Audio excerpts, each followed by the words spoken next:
Le Seigneur est ma lumière et mon salut. De qui aurais-je peur? Le Seigneur est le rempart de ma vie. De qui tremblerais-je? Psaume 27. 1. L'ange du Seigneur campe autour de ceux qui le craignent et il les délivre. Goûtez et voyez combien le Seigneur est bon. Heureux l'homme qui cherche refuge en lui. Psaume 34, 7, 8. Je lève mes yeux vers les montagnes. D'où me viendra le secours? Mon secours vient du Seigneur qui a fait le ciel et la terre. Il ne permettra pas que ton pied chancelle. Celui qui te garde ne sommeillera pas. Voici, celui qui garde Israël ne sommeillera ni ne dormira. Le Seigneur est ton gardien, le Seigneur est ton ombre à ta main droite. Le soleil ne te frappera pas pendant le jour, ni la lune pendant la nuit. Le Seigneur te préservera de tout mal, il gardera ta vie. Le Seigneur gardera ton départ et ton retour, dès maintenant et à jamais. Psaume 121, 1 à 8. Ne crains rien, car je suis avec toi. Ne sois pas effrayé, car je suis ton Dieu. Je te fortifierai, je t'aiderai, et je te soutiendrai de ma droite juste. Ésaïe 40 et 1, 10. Heureux l'homme qui se confie en le Seigneur, dont le Seigneur est l'espérance. Il est comme un arbre planté près de l'eau, qui étend ses racines près du courant, et qui ne craint pas quand la chaleur arrive, car son feuillage reste vert. Dans l'année de la sécheresse, il n'a pas d'inquiétude, et il ne cesse de porter du fruit. Jérémie 17, 7, 8. Réjouissez-vous toujours dans le Seigneur. Je le répète, réjouissez-vous. Que votre douceur soit connue de tous les hommes. Le Seigneur est proche, ne vous inquiétez de rien, mais en toute chose, faites connaître vos besoins à Dieu par des prières et des supplications, avec des actions de grâce. Et la paix de Dieu, qui surpasse toute intelligence, gardera vos cœurs et vos pensées en Jésus-Christ. Philippiens 4:4-7. Le Seigneur est mon berger. Je ne manquerai de rien. Il me fait reposer dans de verts pâturages. Il me conduit près des eaux paisibles. Il restaure mon âme. Il me guide dans les sentiers de la justice à cause de son nom. Même si je marche dans la vallée de l'ombre de la mort, je ne craindrai aucun mal, car tu es avec moi. Ta houlette et ton bâton me rassurent. Tu dresses devant moi une table en face de mes ennemis. Tu oins d'huile ma tête et ma coupe déborde. Oui, le bonheur et la grâce m'accompagneront tous les jours de ma vie, et j'habiterai dans la maison du Seigneur pour toujours. Psaume 23, 1 à 6. Celui qui demeure sous l'abri du Très-Haut repose à l'ombre du Tout-Puissant. Je dis à l'Éternel, mon refuge et ma forteresse, mon Dieu en qui je me confie, car c'est lui qui te délivre du filet de l'oiseleur, de la peste et de ses ravages. Il te couvrira de ses plumes, et tu trouveras un refuge sous ses ailes. Sa fidélité est un bouclier et une cuirasse. Tu ne craindras ni les terreurs de la nuit, ni la flèche qui vole de jour, ni la peste qui marche dans les ténèbres, ni la contagion qui frappe en plein midi. Que 1000 tombent à ton côté, et 10 000 à ta droite, tu ne seras pas atteint. De tes yeux seulement tu regarderas, et tu verras la rétribution des méchants. Car tu es mon refuge, ô Éternel. Tu fais du Très-Haut ta retraite. Aucun malheur ne t'arrivera, aucun fléau n'approchera de ta tente. Car il ordonnera à ses anges de te garder dans toutes tes voies. Ils te porteront sur les mains, de peur que ton pied ne heurte contre une pierre. Tu marcheras sur le lion et sur l'aspic. Tu fouleras le lionceau et le dragon. Puisqu'il m'aime, je le délivrerai, je le protégerai, puisqu'il connaît mon nom. Il m'invoquera, et je lui répondrai. Je serai avec lui dans la détresse, je le délivrerai, et je le glorifierai. Je le rassasierai de longs jours, et je lui ferai voir mon salut. Psaume 91, 1 à 16. Le nom de l'Éternel est une tour forte. Le juste s'y réfugie et se trouve en sûreté. Proverbe 18, 10. Toute arme forgée contre toi sera sans effet, et toute langue qui se lèvera en justice contre toi, tu la condamneras. Tel est l'héritage des serviteurs de l'Éternel, et leur justice vient de moi, dit l'Éternel. Ésaïe 54, 17. Que dirons-nous donc à ces choses, si Dieu est pour nous, qui sera contre nous? Romains 8, 31. Dieu est pour nous un refuge et un appui, un secours qui ne manque jamais dans la détresse. C'est pourquoi nous ne craindrons point quand la terre sera bouleversée et que les montagnes s'abîmeront au cœur des mers, quand les eaux de la mer mugiront et s'agiteront, quand les montagnes trembleront sous leur impétuosité. Paix. Psaume 46, 1 à 3, 1a. Dans un monde qui semble souvent chaotique et imprévisible, ces passages offrent un message profond de paix, nous rappelant que quoi qu'il arrive, Dieu est un refuge et une forteresse pour son peuple. Le texte du psaume 91 nous rappelle en particulier que lorsque nous choisissons de demeurer à l'abri du Très-Haut, nous sommes promis une protection, comme un parent protégeant son enfant. Cette idée de refuge suggère un lieu de sécurité, non seulement contre les dangers externes comme la maladie ou le mal, mais aussi contre les luttes internes de peur et d'anxiété qui peuvent saisir nos cœurs. En termes pratiques, cela pourrait signifier que quelqu'un confronté à un diagnostic de santé grave trouve la paix non dans l'absence de maladie, mais dans le fait de savoir qu'il ne traverse pas cela seul. La présence de Dieu offre une sécurité intérieure qui transcende la menace physique. Nous voyons également comment Dieu utilise les anges comme messagers de protection, comme décrit dans Psaume 91, 11. Ces êtres divins sont chargés de nous garder dans toutes nos voies, souvent en travaillant en coulisses de manière que nous ne comprendrons jamais pleinement. Prenons par exemple une situation où quelqu'un évite de justesse un accident de voiture. Des moments comme ceux-ci nous rappellent une protection invisible qui va au-delà de la simple coïncidence. C'est une pensée réconfortante de savoir que Dieu a assigné une protection céleste sur nos vies, même lorsque nous ne nous en rendons pas compte. Ésaïe 41, 10 et Psaume 27, 1 offrent une autre couche d'encouragement en abordant la peur. La peur est une expérience humaine universelle, qu'il s'agisse de la peur de l'échec, de la maladie ou de l'inconnu. Mais ces versets nous disent directement « Ne crains rien, car je suis avec toi. Et l'Éternel est seul ma lumière et mon salut. De qui aurais-je peur ?» Ces mots peuvent parler directement à quiconque se sent accablé par les pressions de la vie, comme un parent seul, luttant pour subvenir aux besoins de ses enfants.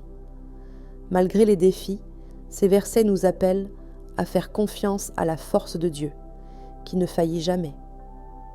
Dans ces moments de désespoir profond, nous sommes rappelés que Dieu ne nous regarde pas passivement, mais nous soutient activement de sa main juste. Jérémie 17, 7 à 8 illustre magnifiquement comment ceux qui se confient en l'Éternel sont comme des arbres plantés près de l'eau, dont les racines s'étendent profondément. Ces versets montrent que la foi en Dieu ne consiste pas à éviter les difficultés, mais à être soutenu à travers elles. Pensez à une personne qui perd son emploi. Bien que l'avenir immédiat puisse sembler sombre, sa confiance en Dieu offre une fondation inébranlable. Même lorsque les circonstances autour d'eux sont arides, comme un arbre en période de sécheresse, leurs feuilles y restent de vertes parce que leur source de force est Dieu, et non les choses éphémères de ce monde. Dans Philippiens 4, 6, 7, le thème de la paix de Dieu prend vie. Cette paix, qui dépasse toute compréhension, est offerte pour protéger nos cœurs et nos esprits. Imaginez un étudiant confronté à une intense pression avec des examens, des choix de carrière et le poids des responsabilités futures. La réaction naturelle serait l'anxiété, mais Dieu nous invite à lui apporter nos inquiétudes par la prière. Sa paix ne supprime pas nécessairement la situation stressante, mais transforme notre réponse à celle-ci. La paix qu'il offre n'est pas circonstancielle, elle est ancrée dans la connaissance qu'il contrôle tout, même lorsque nous nous sentons dépassés. Enfin, ces versets nous rappellent que la protection de Dieu n'est pas seulement réactive, mais proactive. Il veille constamment sur nous, guidant nos pas, comme vu dans Proverbes 18:10, où il est dit « Le nom de l'Éternel est une tour forte, le juste s'y réfugie et se trouve en sécurité. » Nous voyons cette sécurité non pas comme un moyen de fuir les réalités de la vie, mais comme un lieu de repos en son sein.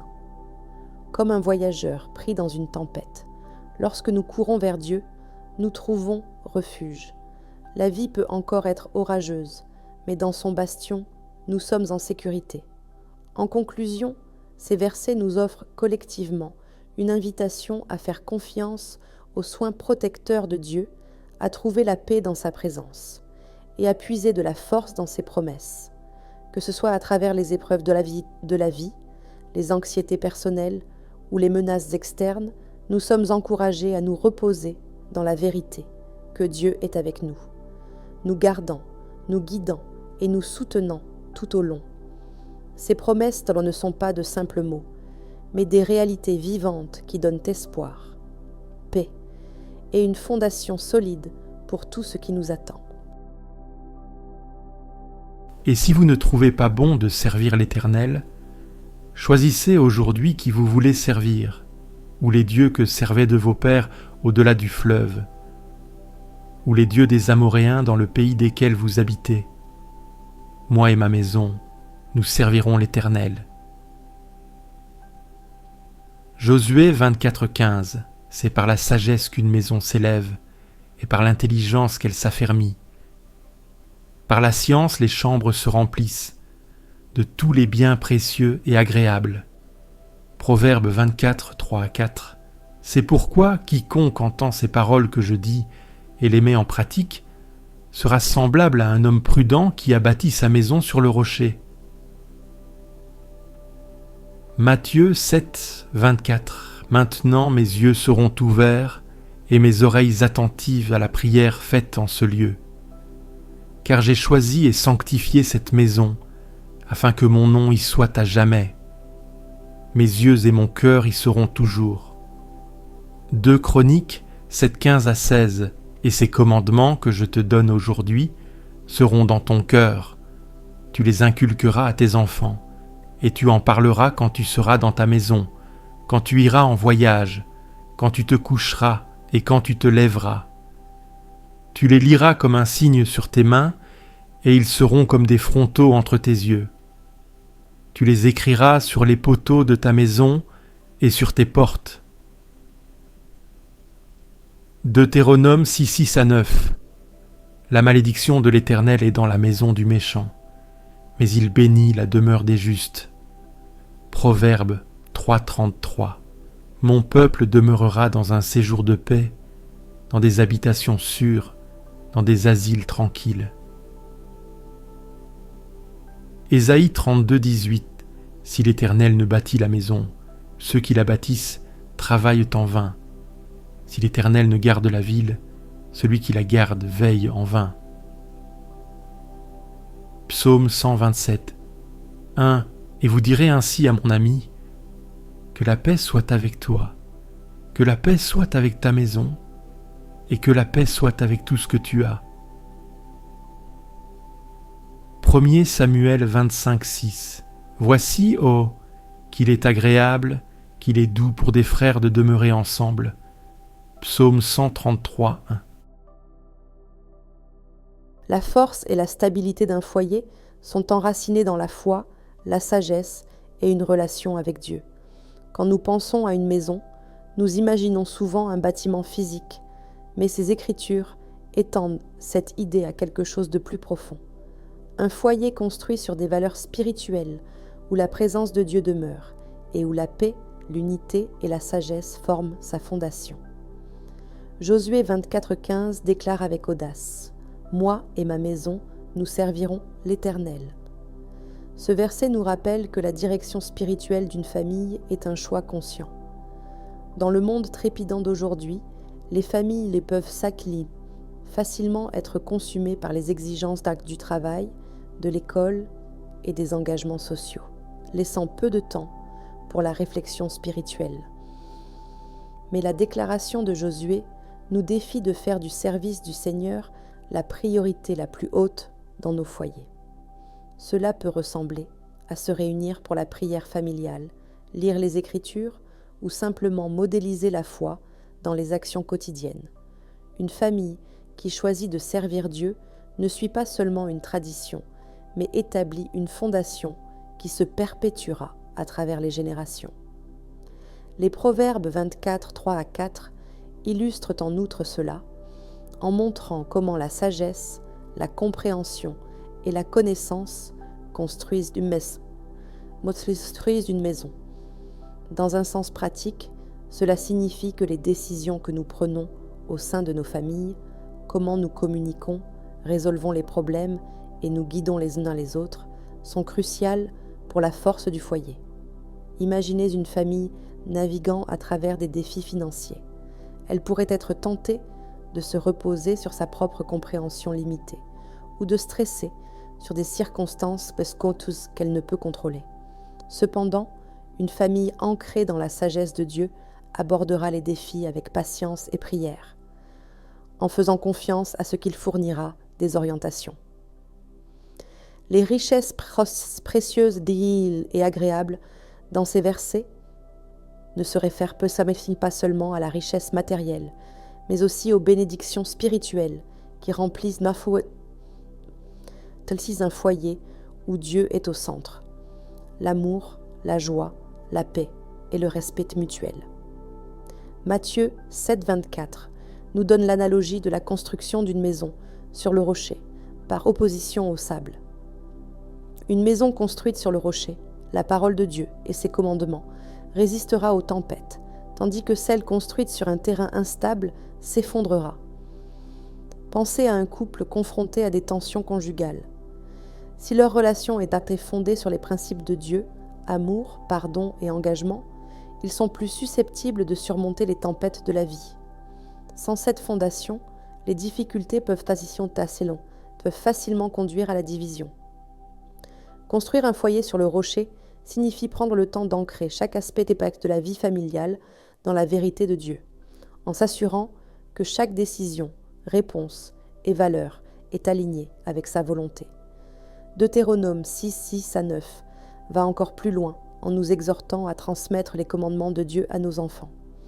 À une époque où les enfants sont exposés à une variété d'influences, bonnes et mauvaises, il est essentiel pour les parents d'enseigner activement les voies de Dieu. Ce passage nous encourage à intégrer la parole de Dieu dans le tissu de la vie quotidienne, que ce soit à table, lors d'une promenade ou avant le coucher.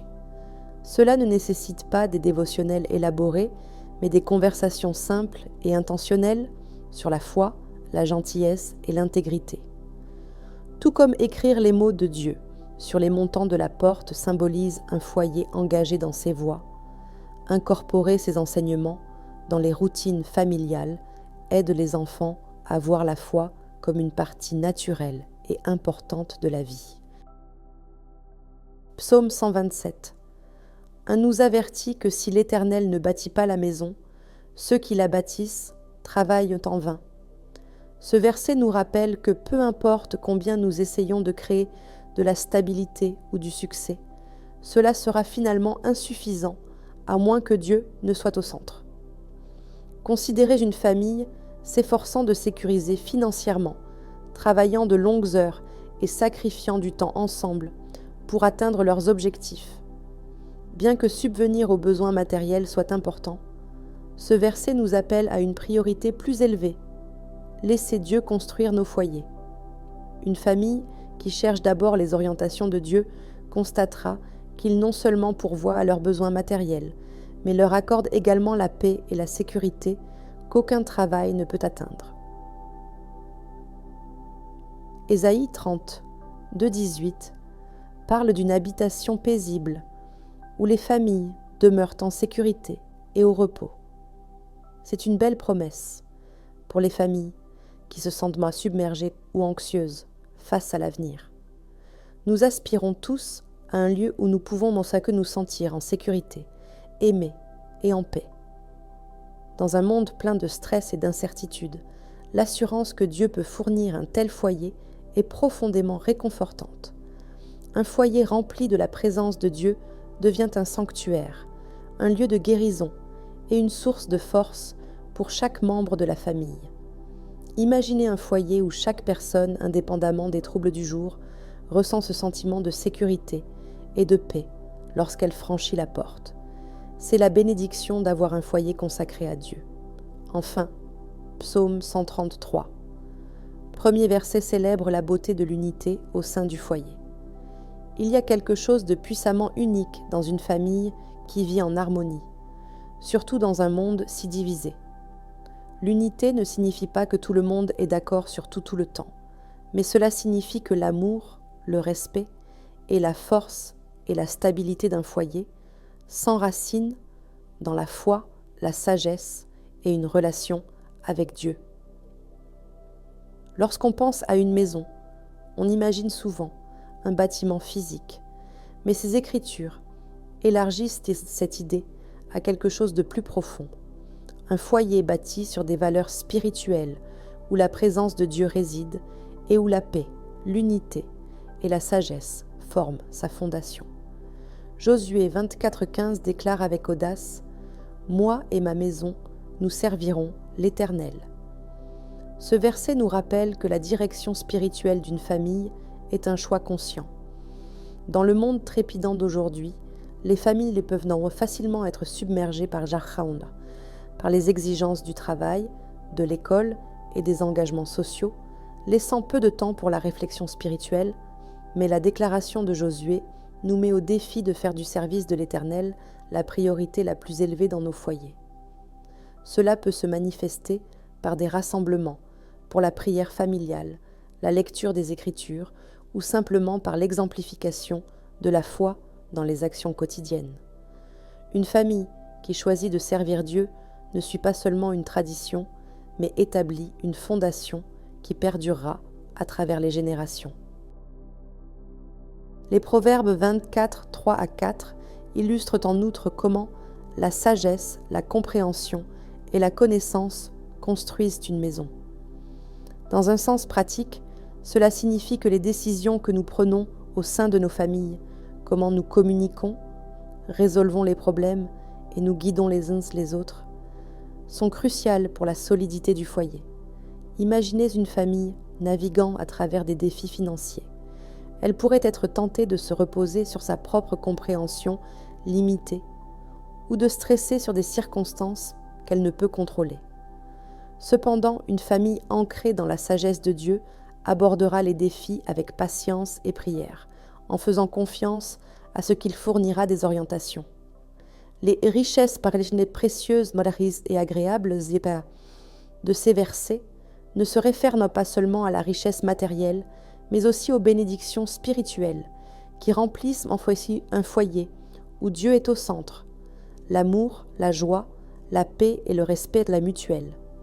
Matthieu 7, 24 nous donne l'analogie de la construction d'une maison sur le rocher par opposition au sable. Une maison construite sur le rocher, la parole de Dieu et ses commandements, résistera aux tempêtes, tandis qu'une construite sur un terrain instable s'effondrera. Pensez à un couple confronté à des tensions conjugales. Si leur relation est fondée sur les principes de Dieu, amour, pardon et engagement, ils sont plus susceptibles de surmonter les tempêtes de la vie. Sans cette fondation, les difficultés peuvent facilement conduire à la division. Construire un foyer sur le rocher signifie prendre le temps d'ancrer chaque aspect de la vie familiale dans la vérité de Dieu, en s'assurant que chaque décision, réponse et valeur est alignée avec sa volonté. Deutéronome 6, 6 à 9 va encore plus loin en nous exhortant à transmettre les commandements de Dieu à nos enfants. À une époque où les enfants sont exposés à une variété d'influences, bonnes et mauvaises, il est essentiel pour les parents d'enseigner activement les voies de Dieu. Ce passage nous encourage à intégrer la parole de Dieu dans le tissu de la vie quotidienne, que ce soit à table, lors d'une promenade ou avant le coucher. Cela ne nécessite pas des dévotionnels élaborés, mais des conversations simples et intentionnelles sur la foi, la gentillesse et l'intégrité. Tout comme écrire les mots de Dieu sur les montants de la porte symbolise un foyer engagé dans ses voies, incorporer ces enseignements dans les routines familiales aide les enfants à voir la foi comme une partie naturelle et importante de la vie. Psaume 127. Un nous avertit que si l'Éternel ne bâtit pas la maison, ceux qui la bâtissent travaillent en vain.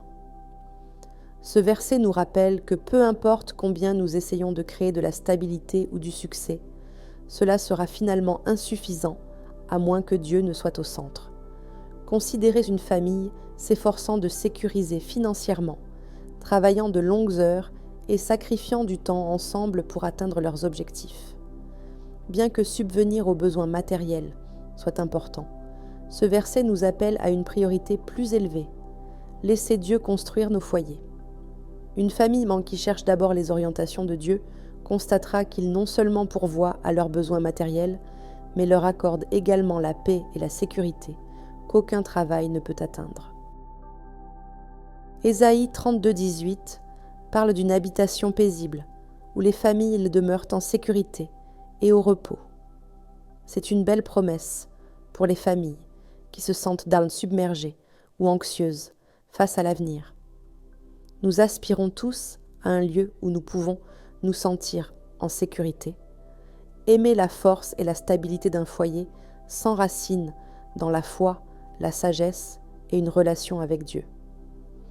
Lorsqu'on pense à une maison, on imagine souvent un bâtiment physique, mais ces écritures élargissent cette idée à quelque chose de plus profond, un foyer bâti sur des valeurs spirituelles où la présence de Dieu réside et où la paix, l'unité et la sagesse forment sa fondation. Josué 24,15 déclare avec audace « Moi et ma maison, nous servirons l'Éternel ». Ce verset nous rappelle que la direction spirituelle d'une famille est un choix conscient. Dans le monde trépidant d'aujourd'hui, les familles peuvent facilement être submergées par les exigences du travail, de l'école et des engagements sociaux, laissant peu de temps pour la réflexion spirituelle. Mais la déclaration de Josué nous met au défi de faire du service de l'Éternel la priorité la plus élevée dans nos foyers. Cela peut se manifester par des rassemblements pour la prière familiale, la lecture des Écritures ou simplement par l'exemplification de la foi dans les actions quotidiennes. Une famille qui choisit de servir Dieu ne suit pas seulement une tradition, mais établit une fondation qui perdurera à travers les générations. Les Proverbes 24, 3 à 4 illustrent en outre comment la sagesse, la compréhension et la connaissance construisent une maison. Dans un sens pratique, cela signifie que les décisions que nous prenons au sein de nos familles, comment nous communiquons, résolvons les problèmes et nous guidons les uns les autres, sont cruciales pour la solidité du foyer. Imaginez une famille naviguant à travers des défis financiers. Elle pourrait être tentée de se reposer sur sa propre compréhension limitée ou de stresser sur des circonstances qu'elle ne peut contrôler. Cependant, une famille ancrée dans la sagesse de Dieu abordera les défis avec patience et prière, en faisant confiance à ce qu'il fournira des orientations. Les richesses précieuses et agréables de ces versets ne se réfèrent pas seulement à la richesse matérielle, mais aussi aux bénédictions spirituelles qui remplissent un foyer où Dieu est au centre. L'amour, la joie, la paix et le respect mutuel. Matthieu 7, 24 nous donne l'analogie de la construction d'une maison sur le rocher par opposition au sable. Une maison construite sur le rocher, la parole de Dieu et ses commandements, résistera aux tempêtes, tandis qu'une construite sur un terrain instable s'effondrera. Pensez à un couple confronté à des tensions conjugales. Si leur relation est fondée sur les principes de Dieu, amour, pardon et engagement, ils sont plus susceptibles de surmonter les tempêtes de la vie. Sans cette fondation, les difficultés peuvent facilement conduire à la division. Construire un foyer sur le rocher signifie prendre le temps d'ancrer chaque aspect de la vie familiale dans la vérité de Dieu, en s'assurant que chaque décision, réponse et valeur est alignée avec sa volonté. Deutéronome 6, 6 à 9 va encore plus loin en nous exhortant à transmettre les commandements de Dieu à nos enfants. À une époque où les enfants sont exposés à une variété d'influences, bonnes et mauvaises, il est essentiel pour les parents d'enseigner activement les voies d'accroît de Dieu. Ce passage nous encourage à intégrer la parole de Dieu dans le tissu de la vie quotidienne, que ce soit à table, lors d'une promenade ou avant le coucher. Cela ne nécessite pas des dévotionnels élaborés, mais des conversations simples et intentionnelles sur la foi, la gentillesse et l'intégrité. Tout comme écrire les mots de Dieu sur les montants de la porte symbolise un foyer engagé dans ses voies, incorporer ces enseignements dans les routines familiales aide les enfants à voir la foi comme une partie naturelle et importante de la vie. Psaume 127 nous avertit que si l'Éternel ne bâtit pas la maison, ceux qui la bâtissent travaillent en vain. Ce verset nous rappelle que peu importe combien nous essayons de créer de la stabilité ou du succès, cela sera finalement insuffisant à moins que Dieu ne soit au centre. Considérez une famille s'efforçant de sécuriser financièrement, travaillant de longues heures et sacrifiant du temps ensemble pour atteindre leurs objectifs. Bien que subvenir aux besoins matériels soit important, ce verset nous appelle à une priorité plus élevée. Laissez Dieu construire nos foyers. Une famille qui cherche d'abord les orientations de Dieu constatera qu'il non seulement pourvoit à leurs besoins matériels, mais leur accorde également la paix et la sécurité qu'aucun travail ne peut atteindre. Ésaïe 32, 18 parle d'une habitation paisible, où les familles demeurent en sécurité et au repos. C'est une belle promesse pour les familles qui se sentent submergées ou anxieuses face à l'avenir. Nous aspirons tous à un lieu où nous pouvons nous sentir en sécurité, aimés et en paix. Dans un monde plein de stress et d'incertitude, l'assurance que Dieu peut fournir un tel foyer est profondément réconfortante. Un foyer rempli de la présence de Dieu devient un sanctuaire, un lieu de guérison et une source de force pour chaque membre de la famille. Imaginez un foyer où chaque personne, indépendamment des troubles du jour, ressent ce sentiment de sécurité et de paix lorsqu'elle franchit la porte. C'est la bénédiction d'avoir un foyer consacré à Dieu. Enfin, Psaume 133. Premier verset célèbre la beauté de l'unité au sein du foyer. Il y a quelque chose de puissamment unique dans une famille qui vit en harmonie, surtout dans un monde si divisé. L'unité ne signifie pas que tout le monde est d'accord sur tout le temps, mais cela signifie que l'amour, le respect et la compréhension triomphent des différences. Un foyer où les frères et sœurs se soutiennent mutuellement, où les parents dirigent avec amour et où tout le monde travaille ensemble reflète le cœur de Dieu. Dans cette unité, la bénédiction de Dieu est abondamment présente. En conclusion, ces versets nous mettent au défi de voir nos foyers non seulement comme des structures physiques, mais comme des fondations spirituelles qui reflètent la présence de Dieu et ses valeurs. Que ce soit à travers la sagesse, la paix, l'unité ou l'enseignement de la prochaine génération, construire une famille sur la fondation de Dieu est le moyen le plus sûr d'assurer une force, une sécurité et une bénédiction durable. En faisant ainsi, nous créons non seulement une maison, mais un véritable foyer où l'amour et la paix de Dieu demeurent abondamment. Salichi antrolathi antroyarke, tandeadura abondamment. Le cœur de l'homme médite sa voie, mais c'est l'Éternel qui dirige ses pas. Proverbe Sadir 16:9. Confie-toi de tout ton cœur à l'Éternel, et ne t'appuie pas sur ton intelligence. Reconnais-le dans toutes tes voies, et il aplanira tes sentiers. Proverbe 3:5-6.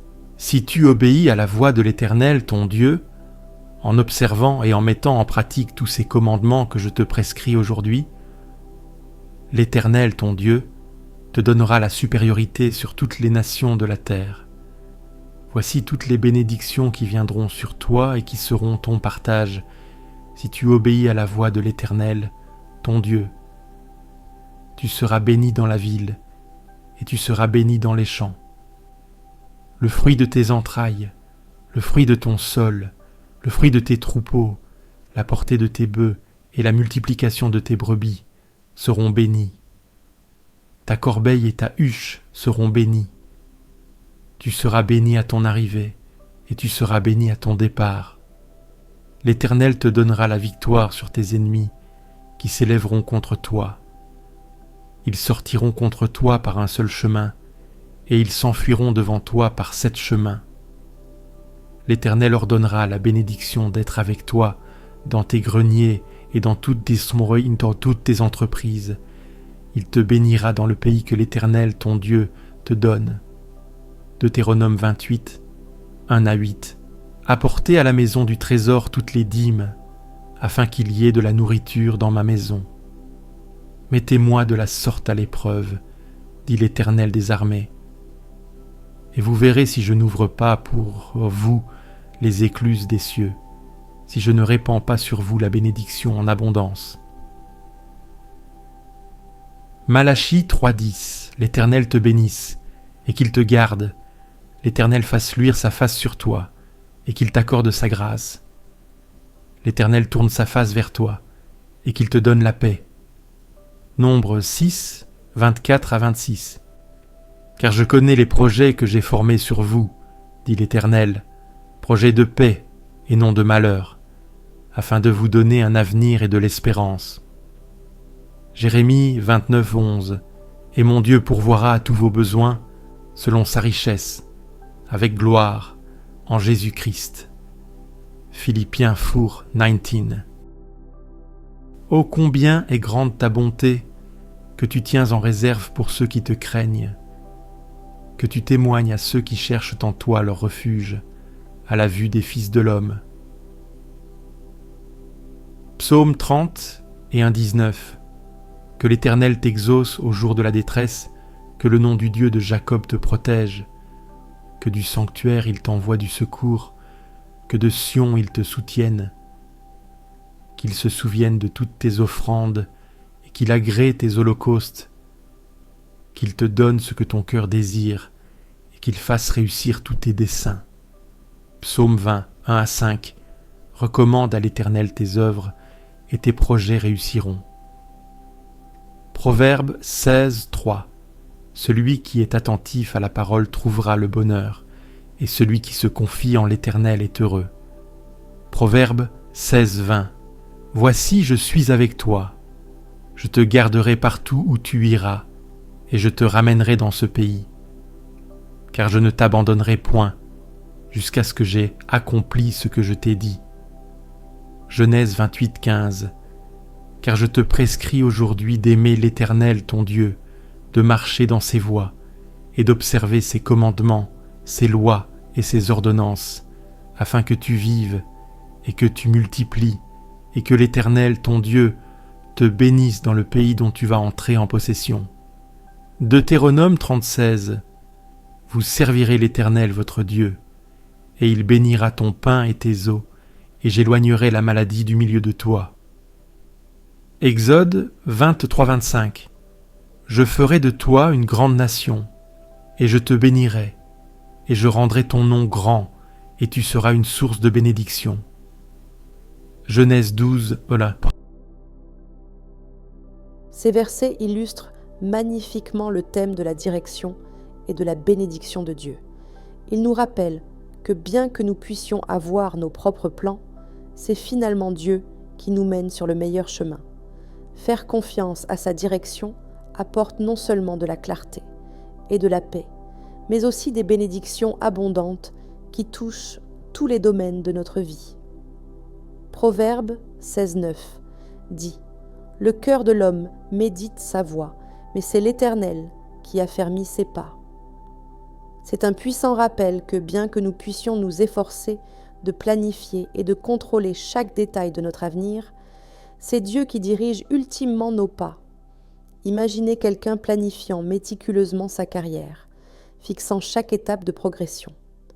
Bien que la planification soit importante, ce verset nous encourage à nous rappeler que c'est la main de Dieu qui guide le voyage. Lorsque nous comptons sur lui, il nous conduit vers des lieux qui nous apportent une véritable satisfaction, souvent de manière imprévisible. Proverbe 3, 5-6 renforce cette confiance en nous, exhortant à avoir confiance en l'Éternel de tout ton cœur et ne t'appuie pas sur ton intelligence. Dans notre sagesse humaine, nous pensons souvent savoir quel est à quel est le meilleur cours d'action, mais notre compréhension est très limitée. Ce verset nous invite à abandonner notre besoin de contrôle et à faire confiance à la connaissance supérieure de Dieu. Par exemple, quelqu'un confronté à une décision difficile, comme déménager dans une nouvelle ville ou accepter un nouvel emploi, peut se sentir dépassé par les possibilités. Au lieu d'essayer de tout comprendre par eux-mêmes, ils peuvent faire confiance que Dieu sait ce qui est le mieux, et, en le reconnaissant à chaque étape, il les guidera sur un chemin droit. Deutéronome 28, 1-8 montre les incroyables bénédictions qui accompagnent l'obéissance à Dieu. Ce passage peint un tableau d'abondance, tant dans les champs que dans la maison. Il montre comment la fidélité à Dieu ne conduit pas seulement à la paix spirituelle, mais touche chaque partie de nos vies, notre travail, nos relations et même le résultat de nos efforts. Un exemple moderne pourrait être une entreprise familiale, fondée sur les principes d'honnêteté, d'équité et de confiance en Dieu. En restant fidèles à ces valeurs, ils pourraient y voir non seulement le succès financier, mais aussi la bénédiction de relations solides, le respect de la communauté et une stabilité à long terme. Lorsque nous marchons dans l'obéissance, les bénédictions de Dieu nous suivent partout où nous allons. Malachie 3.10 nous invite à mettre Dieu à l'épreuve, en étant fidèles dans nos dons, promettant qu'il ouvrira les écluses des cieux, et déversera des bénédictions si abondantes que nous aurons plus que suffisamment. Cela nous défie de faire confiance à Dieu avec nos ressources, même quand cela semble contre-intuitif. Imaginez quelqu'un avec un budget serré qui ressent l'appel à donner généreusement à leur Église ou à une cause caritative. Ils pourraient s'inquiéter de ne pas pouvoir se le permettre, mais ce verset les rassure que Dieu voit leur fidélité et répondra en les bénissant au-delà de ce qu'ils peuvent imaginer. Nombre 6, 24-26 offre l'une des bénédictions les plus connues de l'Écriture. L'Éternel te bénisse et te garde. L'Éternel fasse briller son visage sur toi et t'accorde sa grâce. L'Éternel tourne son visage vers toi et te donne la paix. Cette bénédiction est une belle promesse de la protection, de la grâce et de la paix de Dieu.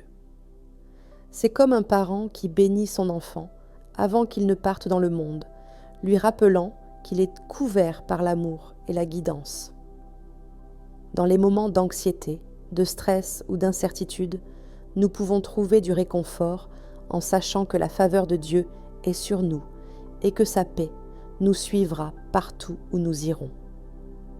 Jérémie 29:11 nous donne l'assurance que Dieu a des plans pour notre bien-être, pour un avenir rempli d'espoir. Parfois, la vie peut sembler chaotique et incertaine, surtout lorsque les plans ne se déroulent pas comme prévu. Quelqu'un qui a subi un revers professionnel ou une perte personnelle pourrait se demander ce que l'avenir lui réserve.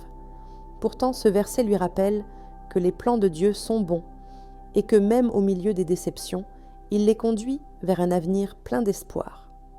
Philippiens 4,19 nous assure que Dieu subviendra à tous nos besoins selon ses richesses glorieuses. C'est une promesse réconfortante, surtout en période de difficultés financières ou lorsque nous sentons que nous manquons de quelque chose d'important. Imaginez quelqu'un d'inquiet sur la façon dont il joindra les deux bouts après avoir perdu un emploi. Ce verset lui rappelle que la provision de Dieu est plus grande que ses besoins et qu'il est fidèle pour fournir ce qui est nécessaire, non seulement matériellement, mais aussi spirituellement, émotionnellement et relationnellement. Psaume 31,19 souligne l'abondance de la bonté de Dieu pour ceux qui le craignent. Ses bénédictions sont accumulées et prêtes pour ceux qui se réfugient en lui. Tout comme un parent épargne et prépare un héritage pour son enfant, Dieu accumule bonté et faveur pour ceux qui se confient en lui.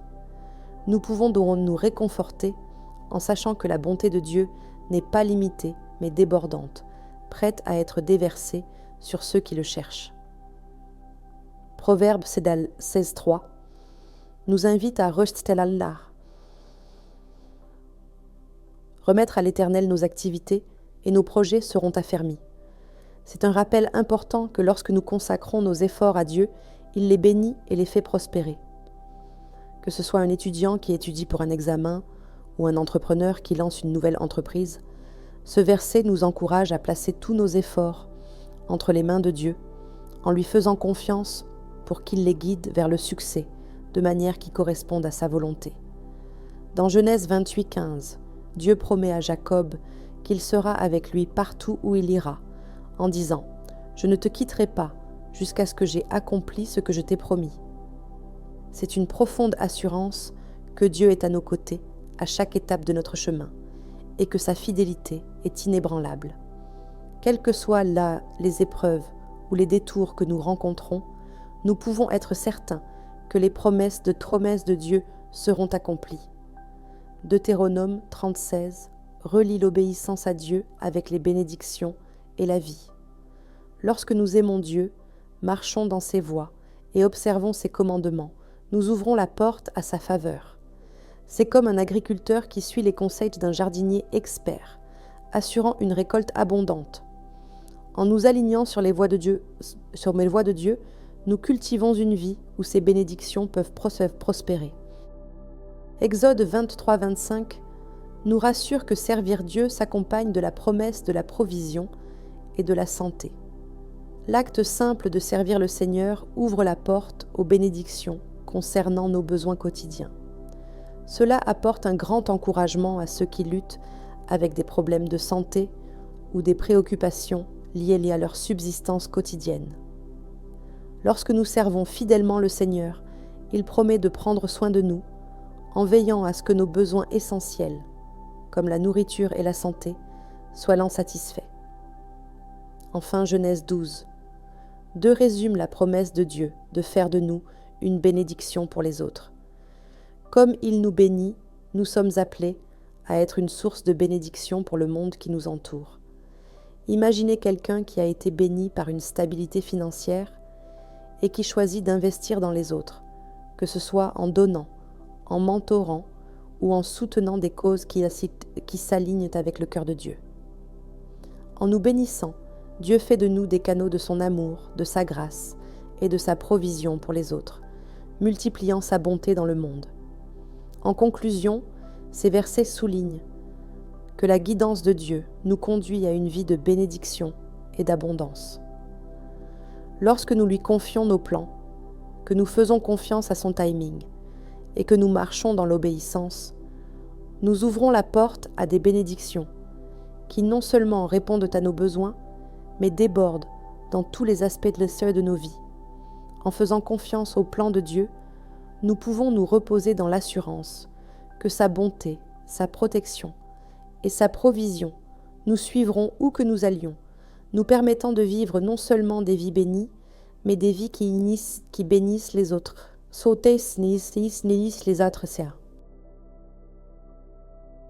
Ne crains rien, car je t'ai racheté.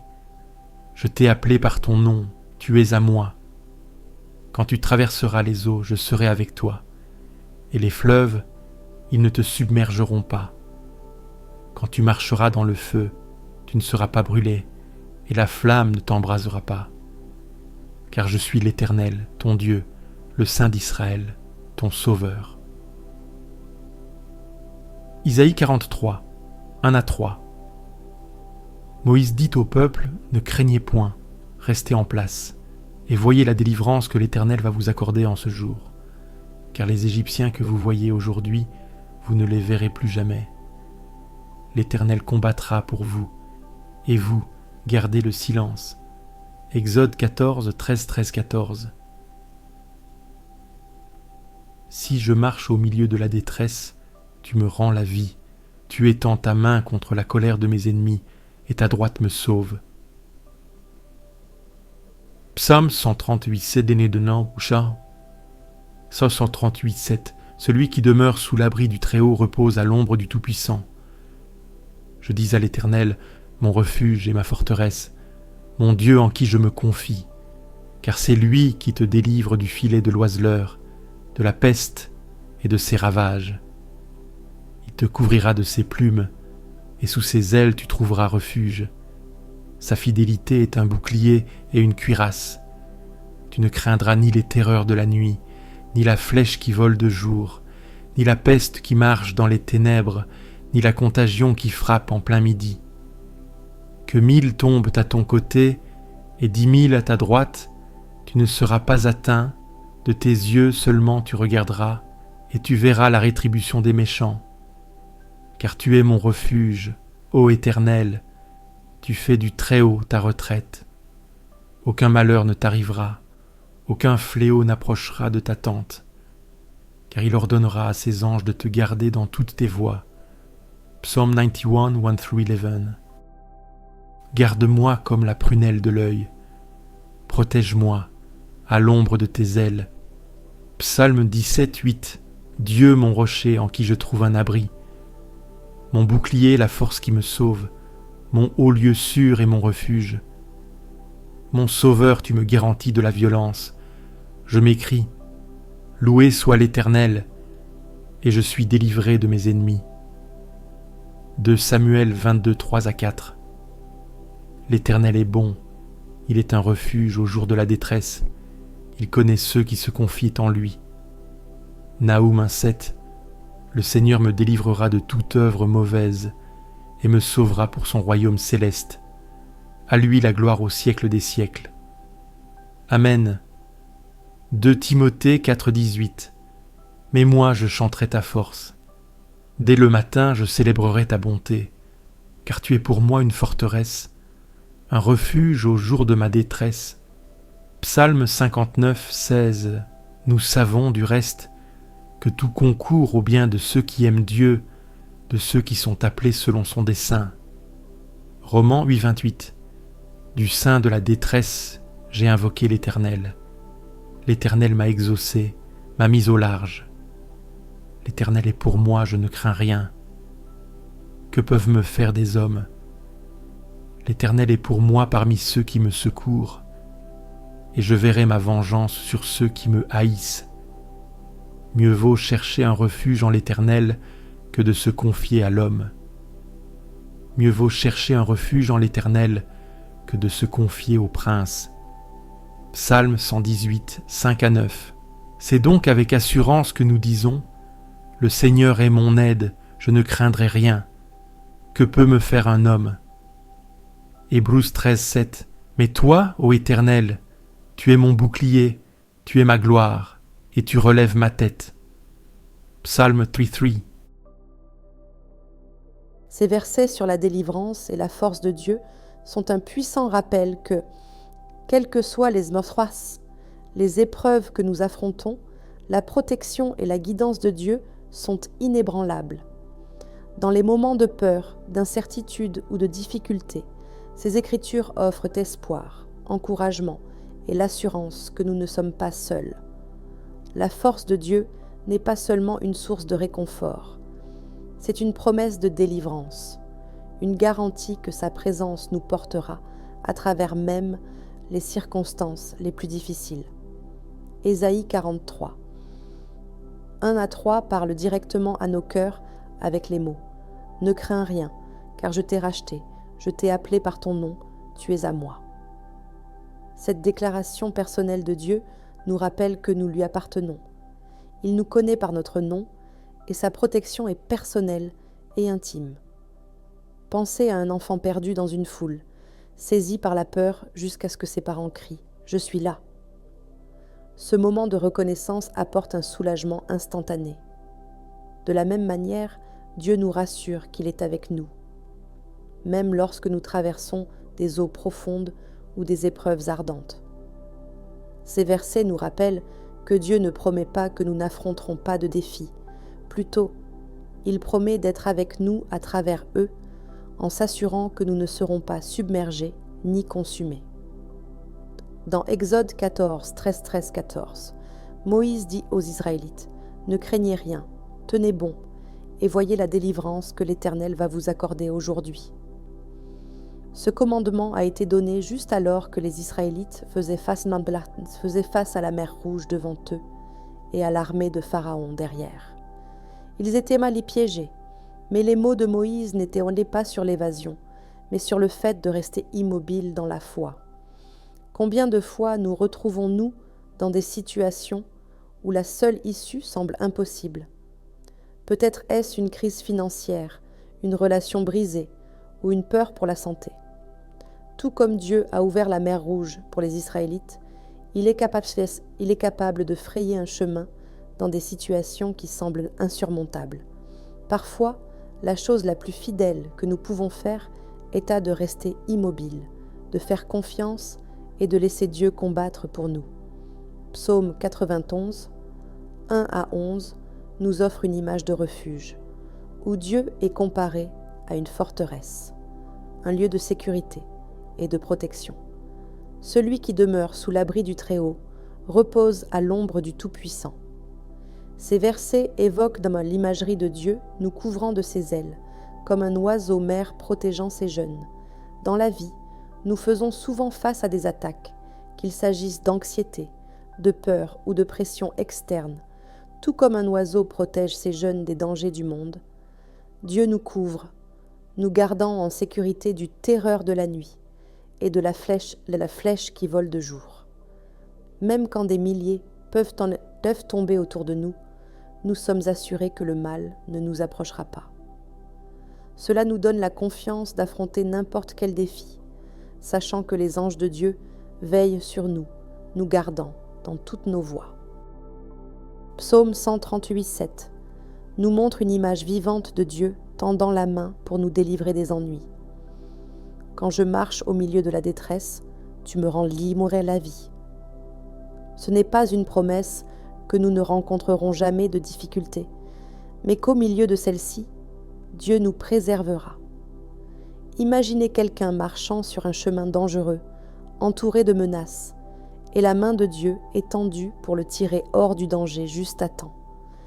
Dieu ne se contente pas de nous regarder de loin. Il intervient activement dans nos situations pour nous préserver et nous délivrer. De même, dans 2 Samuel 22, 3 à 4, Dieu est décrit comme un refuge, un bouclier et un sauveur. Je m'écrie « Loué soit l'Éternel » et je suis délivré de mes ennemis. Ces paroles nous rappellent que notre délivrance ne vient pas de notre propre force, mais du fait d'invoquer Dieu. Imaginez le soulagement de quelqu'un bloqué dans une tempête, appelant à l'aide et entendant ensuite le son du secours. C'est ce genre de foi et d'attente que nous sommes invités à avoir en la force de Dieu. Il nous sauvera lorsque nous l'invoquons, peu importe la force de la tempête. Naoum 1,7 nous offre une autre image réconfortante de Dieu comme un refuge au jour de la détresse. Il connaît ceux qui se réfugient en lui.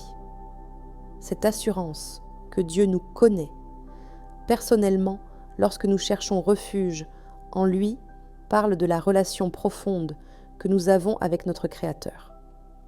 Tout comme une forteresse fournit sécurité et protection pendant une bataille, Dieu est notre abri lorsque les difficultés de la vie s'abattent sur nous.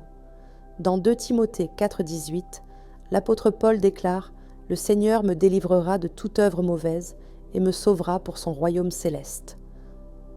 Ce verset donne l'espoir que peu importe les épreuves que nous rencontrons sur terre, la délivrance ultime de Dieu est éternelle. Paul a fait face à la persécution et à des difficultés, mais il était confiant que Dieu le conduirait en sécurité dans son royaume céleste. C'est un rappel que même si nous pouvons rencontrer des problèmes dans cette vie, la délivrance de Dieu va au-delà du soulagement temporaire. Il assure notre avenir éternel avec lui. Romains 8,28, peut-être l'un des versets les plus cités, nous assure que toute chose concourt au bien de ceux qui aiment Dieu, de ceux qui sont appelés selon son dessein. Ce n'est pas une promesse que tout dans la vie sera facile ou agréable, mais que Dieu, dans sa souveraineté, tisse chaque détail de nos vies dans un plan plus grand pour le bien. Imaginez quelqu'un regardant l'envers d'une tapisserie. Tout semble chaotique et emmêlé, mais lorsque vous la retournez, une belle image apparaît. De la même manière, Dieu crée quelque chose de beau à partir de chaque fil de nos vies, même les moments difficiles et douloureux.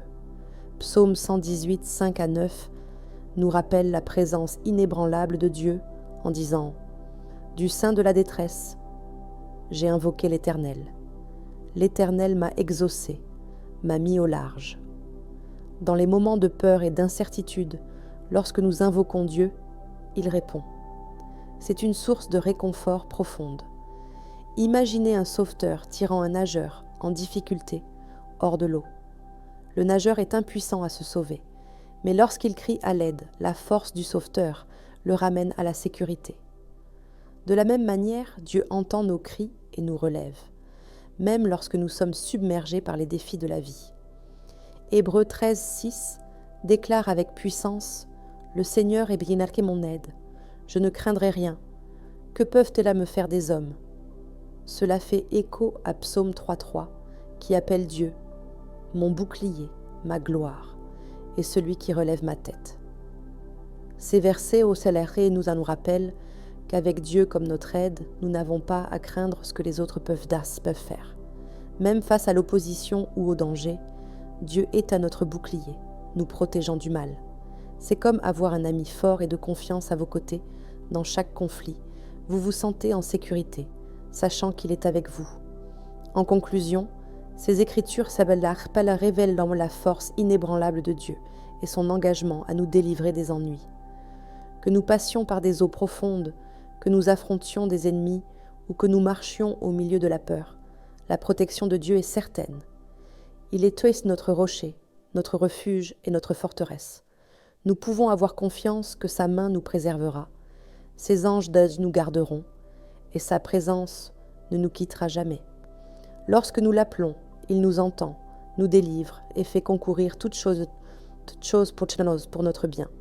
Peu importe ce que la vie apporte, nous pouvons être assurés que la force et la délivrance de Dieu sont plus que suffisantes pour nous voir à travers. Ainsi donc, comme élus de Dieu, saints et bien-aimés, revêtez-vous d'entrailles de miséricorde, de bonté, d'humilité, de douceur, de patience. Supportez-vous les uns les autres, et si l'un a sujet de se plaindre de l'autre, pardonnez-vous réciproquement. Comme Christ vous a pardonné, vous aussi faites de même. Mais par-dessus tout cela, revêtez-vous de l'amour, qui est le lien de la perfection. Et que la paix de Christ, à laquelle vous avez été appelés en un seul corps, règne dans vos cœurs, et soyez reconnaissants. Que la parole de Christ demeure en vous abondamment, vous enseignant et vous exhortant les uns les autres dans toute sagesse, par des psaumes, des hymnes et des cantiques spirituels, chantant à Dieu dans vos cœurs sous l'inspiration de la grâce.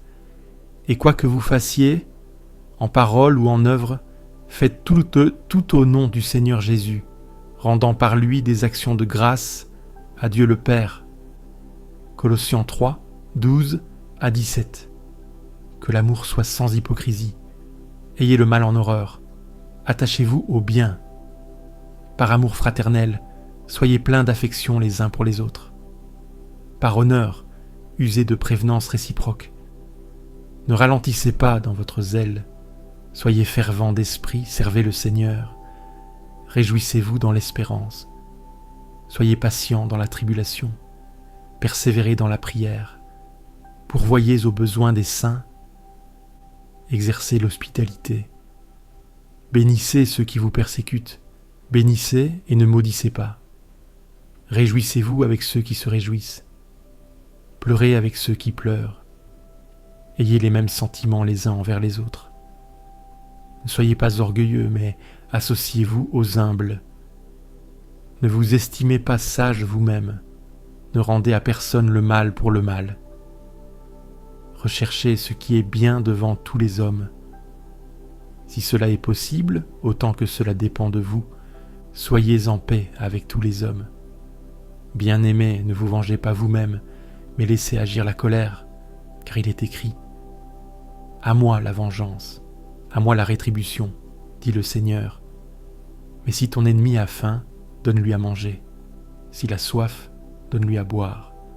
Car en agissant ainsi, tu amasseras des charbons ardents sur sa tête. Ne te laisse pas vaincre par le mal, mais surmonte le mal par le bien. » Romains 12, 9-21. C'est pourquoi exhortez-vous les uns les autres, et édifiez-vous réciproquement, comme vous le faites déjà. Nous vous prions, frères, d'avoir de la considération pour ceux qui travaillent parmi vous, qui vous dirigent dans le Seigneur et qui vous exhortent. Ayez pour eux beaucoup d'affection, à cause de leur œuvre. Vivez en paix entre vous. Nous vous en conjurons, frères, reprenez les indisciplinés, consolez les âmes abattues, soutenez les faibles. Soyez patients envers tous. Veillez à ce que personne ne rende à autrui le mal pour le mal. Mais poursuivez toujours le bien, soit entre vous, soit envers tous. Soyez toujours joyeux, priez sans cesse. Rendez grâce en toute jousse et en toute chose, car c'est à votre égard la volonté de Dieu en Jésus-Christ. N'éteignez pas l'esprit, ne méprisez pas les prophéties, mais examinez toutes choses, retenez ce qui est bon. Abstenez-vous de toute espèce de mal, que le Dieu de paix vous sanctifie lui-même tout entier, et que tout votre être, l'esprit, l'âme et le corps, soient conservés irréprochables lors de la venue de notre Seigneur Jésus-Christ. Celui qui vous a appelé est fidèle, il le fera. Première épître aux Thessaloniciens, 5:11-24. Ne rendez point mal pour mal, ou injure pour injure. Bénissez au contraire, car c'est à cela que vous avez été appelés, afin d'hériter la bénédiction. 1 Pierre 3:9. Mais le fruit de l'esprit, c'est l'amour, la joie, la paix, la patience, la bonté, la bienveillance, la fidélité, la douceur, la maîtrise de soi. Contre de telles choses, il n'y a pas de loi. Galatiens 5:22-23. Le thème de l'amour et de la communauté en Christ est l'un des aspects les plus transformateurs de la vie chrétienne. Dans Colossiens 3:12-17, Paul nous exhorte à revêtir des vertus telles que la compassion, la bonté, l'humilité, la douceur, la patience et, surtout, l'amour. Ces vertus ne sont pas simplement de bons comportements, mais elles constituent l'essence même de la manière dont nous devons refléter Christ dans le monde. Paul précise que l'amour est ce qui lie tout ensemble dans une parfaite harmonie. Il ne s'agit pas simplement de se tolérer les uns les autres ou d'être poli, mais de vivre un amour profond et sacrificiel qui reflète l'amour que Christ a pour nous. Ce type d'amour n'est pas passif, il exige un engagement actif envers les personnes qui nous entourent. Prenons l'exemple du pardon. Paul nous rappelle de nous pardonner les uns les autres comme le Seigneur nous a pardonné. Pardonner n'est pas toujours facile, surtout lorsque nous sommes profondément blessés. Mais lorsque nous pardonnons, nous reflétons la grâce et la miséricorde que Christ nous a accordées. Pensez à une famille ou à une communauté où le ressentiment et les rancunes sont conservés. Combien cela peut rapidement détruire des relations. Mais lorsque le pardon règne, il y a liberté, guérison et restauration. Romains 12. 9, 20 et 1 poursuit cette idée de l'amour en action. Paul nous appelle à un amour sincère, nous exhortant à avoir le mal en horreur et à nous attacher fortement au bien. L'amour sincère est désintéressé et cherche le bien des autres. Il est si facile d'aimer ceux qui nous aiment en retour. Mais le véritable amour chrétien s'étend même à ceux qui nous font du mal. Lorsque Paul dit « Bénissez ceux qui vous persécutent », il nous appelle à un amour extraordinaire qui transcende la logique humaine. C'est le genre d'amour qui construit des ponts, répare les blessures et reflète le cœur de Dieu. Imaginez quelqu'un qui vous a fait du tort, peut-être un collègue qui colporte des ragots à votre sujet ou un ami qui a trahi votre confiance. Les bénir, prier pour eux et leur montrer de la gentillesse en retour ne sont pas des signes de faiblesse, mais de force en Christ. Dans les 1er Thessaloniciens 5, 11 à 24, nous sommes rappelés à nous encourager et à nous édifier mutuellement. La vie peut être difficile et il y a des moments où nous nous sentons tous faibles ou découragés. Dans ces moments-là, la communauté des croyants devient vitale. Tout comme nous sommes appelés à encourager ceux qui ont le cœur abattu et à soutenir les faibles, nous recevons aussi ce soutien lorsque nous en avons besoin. Imaginez à quoi ressemblerait votre lieu de travail, votre école ou votre église si chacun cherchait activement à encourager les autres, plutôt qu'à entrer en compétition ou à rabaisser les autres. L'amour au sein de la communauté chrétienne implique également la patience, la bonté et la maîtrise de soi, comme le montre Galates 5, 22 à 23. Ces fruits de l'esprit sont essentiels pour favoriser une communauté saine et épanouie.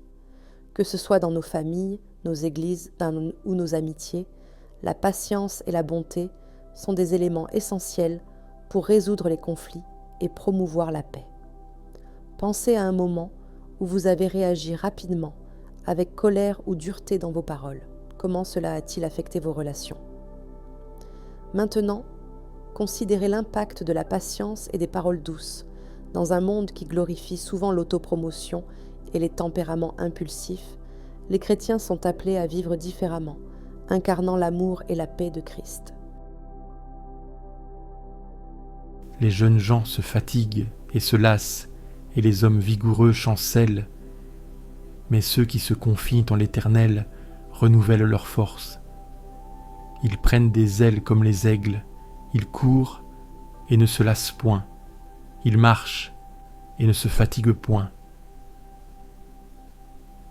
Isaïe 40, 33. Fortifie-toi et prends courage, car c'est toi qui mettras ce peuple en possession du pays que j'ai juré à leur père de leur donner. Seulement fortifie-toi et sois très courageux, en agissant conformément à toute la loi que Moïse, mon serviteur, t'a prescrite. Ne t'en détourne ni à droite ni à gauche, afin de réussir dans tout ce que tu entreprendras. Que ce livre de la loi ne s'éloigne point de ta bouche. Médite-le jour et nuit pour agir fidèlement selon tout ce qui y est écrit. Car c'est alors que tu auras du succès dans tes entreprises. C'est alors que tu réussiras. Ne t'ai-je pas donné cet ordre ? Fortifie-toi et prends courage. Ne crains point et ne t'effraie point, car l'Éternel, ton Dieu, est avec toi dans tout ce que tu entreprendras. Joshua 1, 6 à 9. Nous sommes pressés de toute manière, mais non écrasés. Perplexes, mais non désespérés. Persécutés, mais non abandonnés. Abattus, mais non détruits. 2 Corinthiens 4, 8 à 9. Au reste, fortifiez-vous dans le Seigneur et par sa force toute puissante. Revêtez-vous de toutes les armes de Dieu, afin de pouvoir tenir ferme contre les ruses du diable, car nous n'avons pas à lutter contre la chair et le sang, mais contre les dominations, contre les autorités, contre les princes de ce monde de ténèbres, contre les esprits méchants dans les lieux célestes. C'est pourquoi prenez toutes les armes de Dieu, afin de pouvoir résister dans le mauvais jour et tenir ferme après avoir tout surmonté. Tenez donc ferme. Ayez à vos reins la vérité pour ceinture. Revêtez la cuirasse de la justice.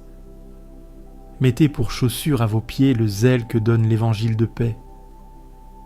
Prenez par-dessus tout cela le bouclier de la foi, avec lequel vous pourrez éteindre tous les traits enflammés du malin. Prenez aussi le casque du salut et l'épée de l'Esprit, qui est la parole de Dieu. Faites en tout temps par l'Esprit toutes sortes de prières et de supplications. Veillez à cela avec une entière persévérance et priez pour tous les saints. Priez aussi pour moi afin qu'il me soit donné, quand j'ouvre la bouche, de faire connaître hardiment et librement le mystère de l'Évangile, pour lequel je suis ambassadeur dans les chaînes, et que je puisse en parler librement, comme je dois en parler. Éphésiens 6, 10-20. Tu me donnes le bouclier de ton salut, et ta droite me soutient, et ta bonté m'agrandit. Tu élargis le chemin sous mes pas, et mes pierres ne chancellent pas fin. Point. Psalm 18, 35-36. Le thème de la force et du courage traverse profondément les Écritures, nous rappelant que, même dans nos moments les plus faibles, la puissance de Dieu nous soutient. Ésaïe 40, 33 offre une promesse inspirante. Ceux qui se confient en l'Éternel renouvellent leur force. Ce verset s'adresse directement à ceux qui se sentent épuisés ou accablés, qu'il s'agisse de fatigue physique, de lassitude émotionnelle ou de découragement spirituel. Dieu promet le renouveau et la force à ceux qui l'attendent. Imaginez un coureur sur le point d'abandonner, recevant soudain une nouvelle énergie qui le propulse en avant. De la même manière, Dieu nous donne la force dont nous avons besoin lorsque nous pensons ne plus rien avoir à offrir. Josué 1er, 6-9 est un autre appel puissant à la force et au courage. Josué prenait un rôle de leadership immense, chargé de conduire les Israélites vers la terre promise. L'ordre répété de Dieu, « Sois fort et courageux », n'était pas simplement un discours d'encouragement. Il était enraciné dans l'assurance de la présence de Dieu, car l'Éternel, ton Dieu, est avec toi partout où tu iras. Comme Josué, nous faisons tous face à des moments où nous nous sentons inadéquats ou effrayés par ce qui nous attend. Cela peut être un nouveau travail, une conversation difficile ou un grand changement dans la vie. Mais tout comme Dieu a promis d'être avec Josué, il promet d'être avec nous. Le succès, aux yeux de Dieu, ne se définit pas par des réalisations mondaines, mais par l'obéissance et la fidélité à sa parole. 2 Corinthiens 4, 8-9 capture la résilience qui découle de la confiance en la force de Dieu. Nous sommes pressés de toute manière, mais non écrasés, perplexes, mais non désespérés, persécutés, mais non abandonnés, abattus, mais non détruits. Ces versets nous rappellent que la yarasal, que la vie apportera des défis, mais que nous ne sommes pas seuls. La force de Dieu n'est pas seulement pour les moments de victoire, elle est aussi pour les moments de lutte et de difficulté. Imaginez un boxeur dans un combat. Bien qu'il puisse être mis à terre, il n'est pas mis KO. De la même manière, Dieu nous soutient, nous relevant même lorsque nous nous sentons vaincus. Éphésiens 6, 10-20 pousse encore plus loin l'idée de la force en décrivant l'armure de Dieu. Ce passage est un rappel vif que notre combat n'est pas seulement physique, mais spirituel. L'armure de Dieu est essentielle pour tenir ferme contre les ruses du diable. Chaque pièce de l'armure, la ceinture de la vérité, la cuirasse de la justice, le bouclier de la foi, le casque du salut et l'épée de l'esprit, nous équipe pour les batailles spirituelles quotidiennes que nous affrontons, qu'il s'agisse de tentations, de découragement ou d'attaques spirituelles, nous ne sommes pas sans défense. Dieu nous fournit tout ce dont nous avons besoin pour rester fermes. Pensez à un soldat qui part au combat pleinement préparé, sachant que son armure le protégera. De la même manière, nous pouvons affronter les défis de la vie avec confiance, sachant que Dieu nous équipe de sa force et de sa protection. Psaume 18, 35 à 36 offre une belle image de la douceur et de la guidance de Dieu. Ta main droite me soutient, et ta douceur me rend grand. Cela montre que la force ne se manifeste pas toujours par la puissance ou la force. Parfois, elle réside dans l'assurance tranquille de la présence de Dieu, nous guidant doucement à travers des moments difficiles. Tout comme un père tient dans la main de son enfant, stabilisant ses pas, la main de Dieu nous soutient, nous empêchant de trébucher. En résumé, l'amour et la force en Christ sont profondément interconnectés. Dans nos communautés, l'amour nous édifie, tandis que la force de Dieu nous équipe pour affronter les batailles de la vie. Que nous étendions l'amour et la compassion aux autres, ou que nous puisions dans la force de Dieu en moments de faiblesse, nous pouvons être confiants que la présence de Dieu est avec nous, nous permettant de vivre sa volonté avec courage et grâce. L'Éternel est mon berger, je ne manquerai de rien. Il me fait reposer dans de verts pâturages, il me dirige près des eaux paisibles. Il restaure mon âme, il me conduit dans les sentiers de la justice à cause de son nom. Quand je marche dans la vallée de l'ombre de la mort, je ne crains aucun mal, car tu es avec moi. Ta houlette et ton bâton me rassurent. Tu dresses devant moi une table en face de mes adversaires. Tu oins d'huile ma tête et ma coupe déborde. Oui, le bonheur et la grâce m'accompagneront tous les jours de ma vie, et j'habiterai dans la maison de l'Éternel jusqu'à la fin de mes jours. Psaume 23. Celui qui demeure sous l'abri du Très-Haut repose à l'ombre du Tout-Puissant. Je dis à l'Éternel, mon refuge et ma forteresse, mon Dieu en qui je me confie. Car c'est lui qui te délivre du filet de l'oiseleur, de la peste et de ses ravages. Il te couvrira de ses plumes, et sous ses ailes tu trouveras refuge. Sa fidélité est un bouclier et une cuirasse. Psaume 91, 1 à 4. Tu ne craindras ni les terreurs de la nuit, ni la flèche qui vole de jour, ni la peste qui marche dans les ténèbres, ni la contagion qui frappe en plein midi. Que 1000 tombent à ton côté et 10 000 à ta droite, tu ne seras pas atteint. De tes yeux seulement tu regarderas, et tu verras la rétribution des méchants. Car tu es mon refuge, ô Éternel.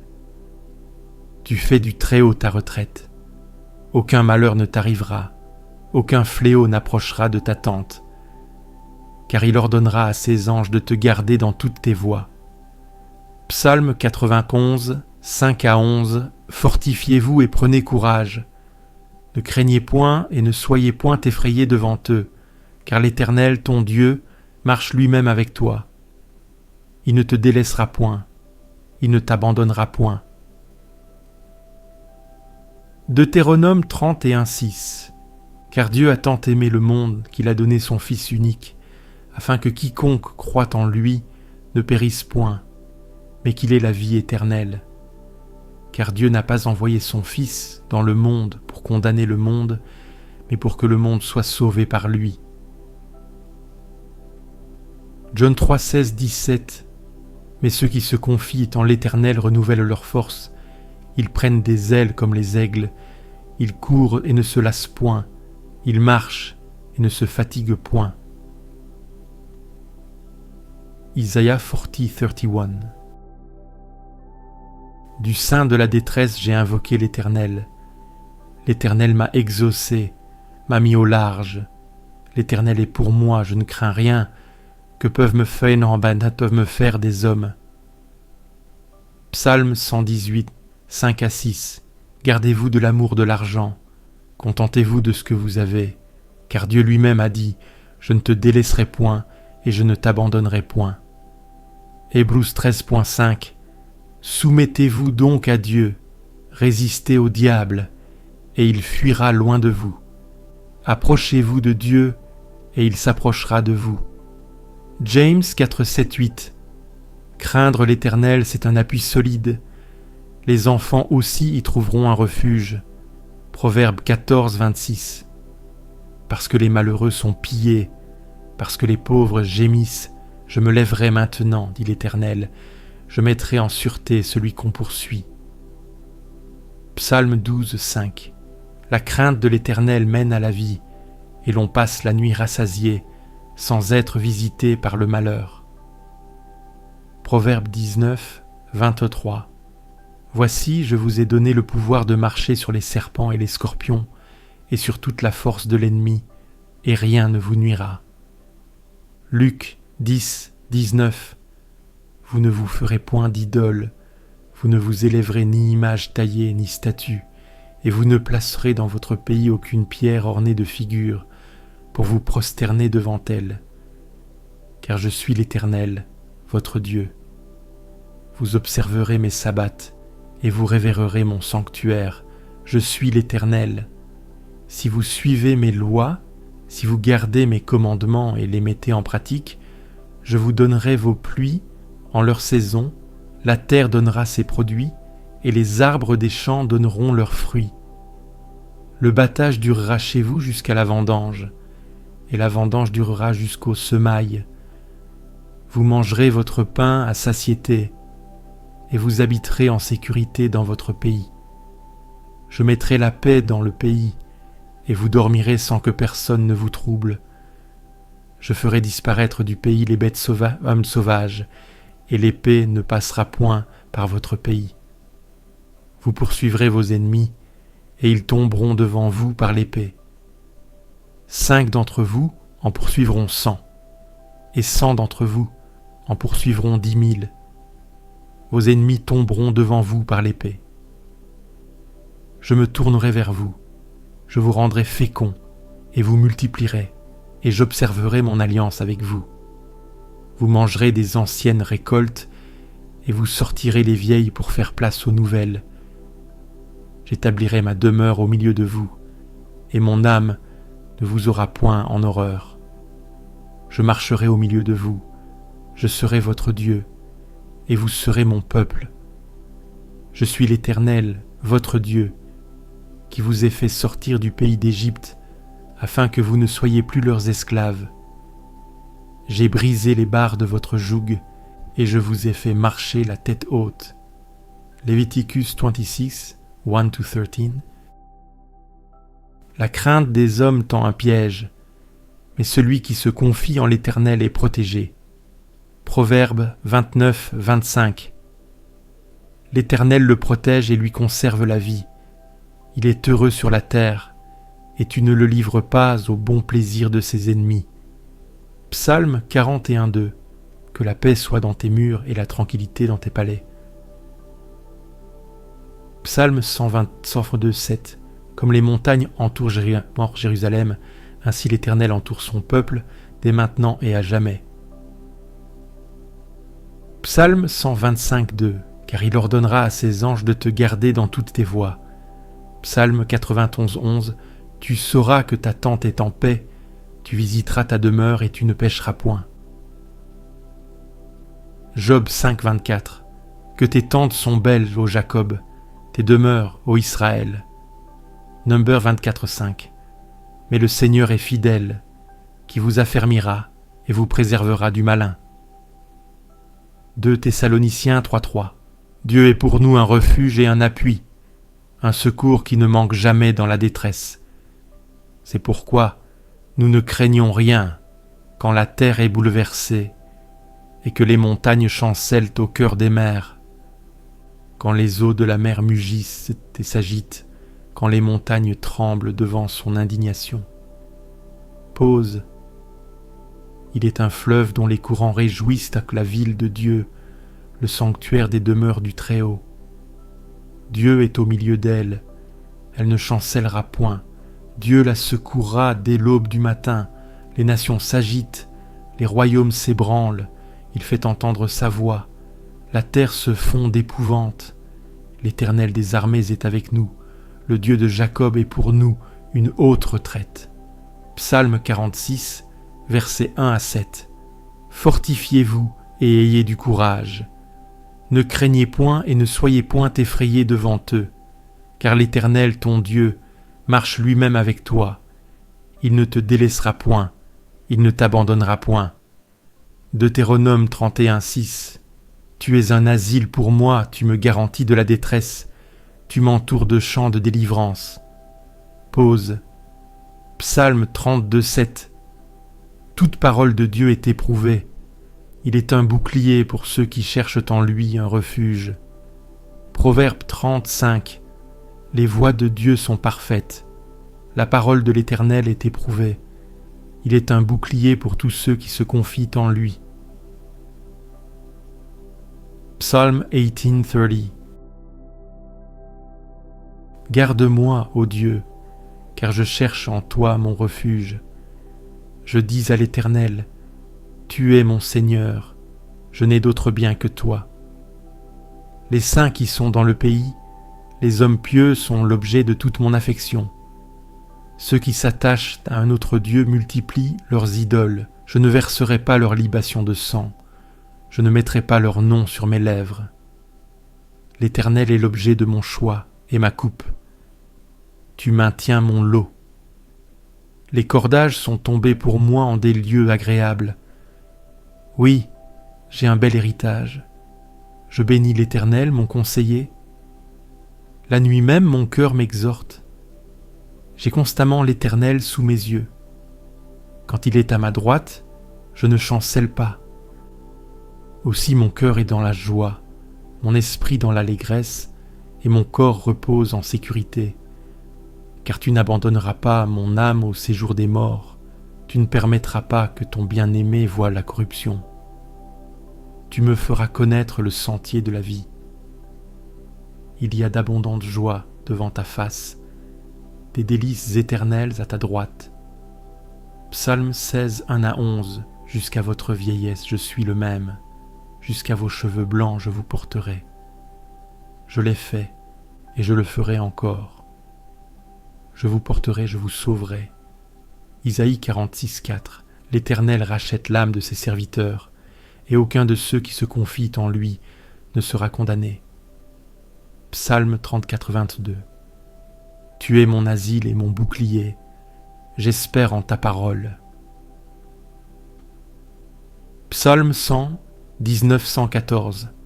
Je leur donne la vie éternelle, elles ne périront jamais, et personne ne les ravira de ma main. Mon Père qui me les a donnés est plus grand que tous, et personne ne peut les ravir de la main de mon Père. Moi et le Père, nous sommes un. John 10, 28, 30. Car qui est Dieu si ce n'est l'Éternel? Et qui est un rocher si ce n'est notre Dieu? 2 Samuel 22, 32. Nous savons que quiconque est né de Dieu ne pratique pas le péché, mais celui qui est né de Dieu se garde lui-même, et le malin ne le touche pas. 1 Jean 5, 18. Les malheurs du juste sont nombreux, mais l'Éternel l'en délivre toujours. Psaume 34, 19. Mais moi, par ta grande miséricorde, je vais à ta maison, je me prosterne dans ton saint temple avec crainte. Éternel, conduis-moi dans ta justice, à cause de mes ennemis, aplanisse devant moi ton chemin. Que tous ceux qui se réfugient en toi soient dans l'allégresse, qu'ils soient éternellement en fête, et tu les protégeras. Ils seront dans la joie, ceux qui aiment ton nom. Car tu bénis le juste, ô Éternel, tu l'entoures de ta faveur comme d'un bouclier. Psaume 5, 7, 8, 11, 12. Vous, petits enfants, vous êtes de Dieu, et vous les avez vaincus, parce que celui qui est en vous est plus grand que celui qui est dans le monde. 1 Jean 4, 4. Gardez-vous de l'amour de l'argent. contentez-vous de ce que vous avez. Car Dieu lui-même a dit, « Je ne te délaisserai point et je ne t'abandonnerai point. » Hébreux 13.5. Si quelqu'un n'a pas soin des siens, et principalement de ceux de sa famille, il a renié la foi, et il est pire qu'un infidèle. 1 Timothée 5.8. Craindre l'Éternel, c'est un appui solide. Les enfants aussi y trouveront un refuge. Proverbe 14.26. Parce que les malheureux sont pillés, parce que les pauvres gémissent, je me lèverai maintenant, dit l'Éternel, je mettrai en sûreté celui qu'on poursuit. Psaume 12, 5. La crainte de l'Éternel mène à la vie, et l'on passe la nuit rassasié, sans être visité par le malheur. Proverbe 19, 23. Voici, je vous ai donné le pouvoir de marcher sur les serpents et les scorpions, et sur toute la force de l'ennemi, et rien ne vous nuira. Luc dit, 19. Vous ne vous ferez point d'idole, vous ne vous élèverez ni image taillée ni statue, et vous ne placerez dans votre pays aucune pierre ornée de figures pour vous prosterner devant elle.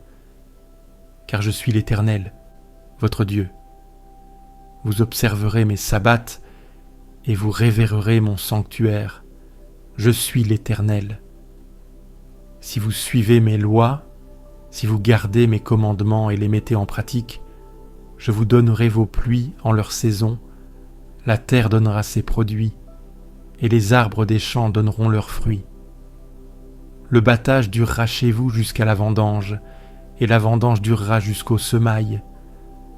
Vous mangerez votre pain à satiété, et vous habiterez en sécurité dans votre pays. Je mettrai la paix dans le pays, et vous dormirez sans que personne ne vous trouble. Je ferai disparaître du pays les bêtes sauvages, et l'épée ne passera point par votre pays.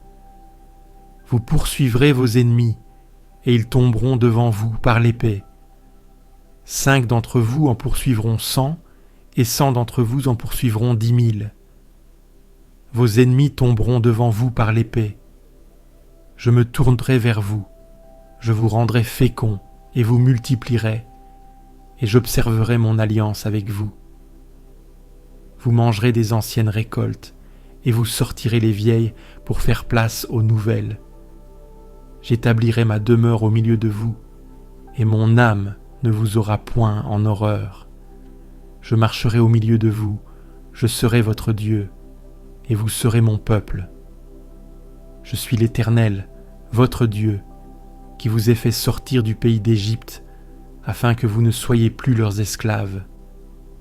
J'ai brisé les barres de votre joug, et je vous ai fait marcher la tête haute. Leviticus 26, 1-13.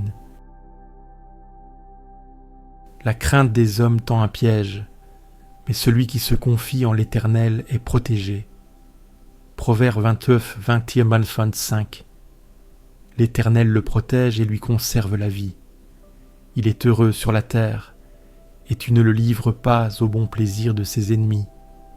Psaume 41:2. Que la paix soit dans tes murs, et la tranquillité dans tes palais.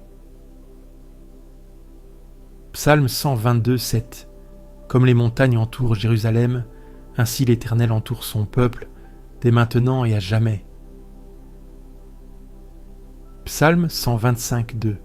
Élisha répondit, « Ne crains point, car ceux qui sont avec nous sont en plus grand nombre que ceux qui sont avec eux. » Élisha pria et dit, « Éternel, ouvre ses yeux, pour qu'il voie. » Et l'Éternel ouvrit les yeux du jeune homme, qui vit, et voici, la montagne était pleine de chevaux et de chars de feu autour d'Élisha. 2 Rois 6, 16, 17. Dans toute maison où vous entrerez, dites d'abord, que la paix soit dans cette maison. Luc 10:5. Maintenant, Seigneur éternel, tu es Dieu, et tes paroles sont vérité, et tu as promis ces biens à ton serviteur. Maintenant, veuille bénir la maison de ton serviteur, pour qu'elle subsiste toujours devant toi. Car c'est toi, Seigneur éternel, qui l'as dit, et par ta bénédiction la maison de ton serviteur sera bénie à jamais. 2 Samuel 7, 28 à 29. Je me couche et je m'endors en paix, car toi seul, Éternel, tu me fais habiter en sécurité. Psaume 4, 8. Je lève mes yeux vers les montagnes. D'où me viendra le secours ? Mon secours vient de l'Éternel, qui a fait les cieux et la terre. Il ne permettra point que ton pied chancelle. Celui qui te garde ne sommeillera point. Voici, il ne sommeille ni ne dort, celui qui garde Israël. L'Éternel est ton gardien, l'Éternel est ton ombre à ta main droite. Le soleil ne te frappera point le jour, ni la lune la nuit. L'Éternel te gardera de tout mal, il gardera ton âme. L'Éternel gardera ton départ et ton arrivée, dès maintenant et à jamais.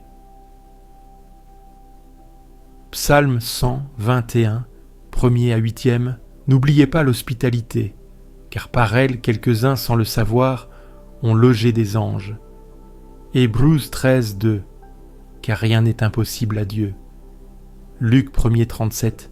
Il donne une famille à celle qui était stérile, et elle devient une mère joyeuse d'enfants. Louez l'Éternel. Psalm 113, verse 9. Psalm 1. Je secouerai toutes les nations, et les trésors de toutes les nations viendront, et je remplirai de gloire cette maison, dit l'Éternel des armées. L'argent est à moi, et l'or est à moi, dit l'Éternel des armées. La gloire de cette dernière maison sera plus grande que celle de la première, dit l'Éternel des armées. Et c'est dans ce lieu que je donnerai la paix, dit l'Éternel des armées. Agai de 7 à 9. Que la grâce du Seigneur Jésus-Christ, l'amour de Dieu et la communion du Saint-Esprit soient avec vous tous.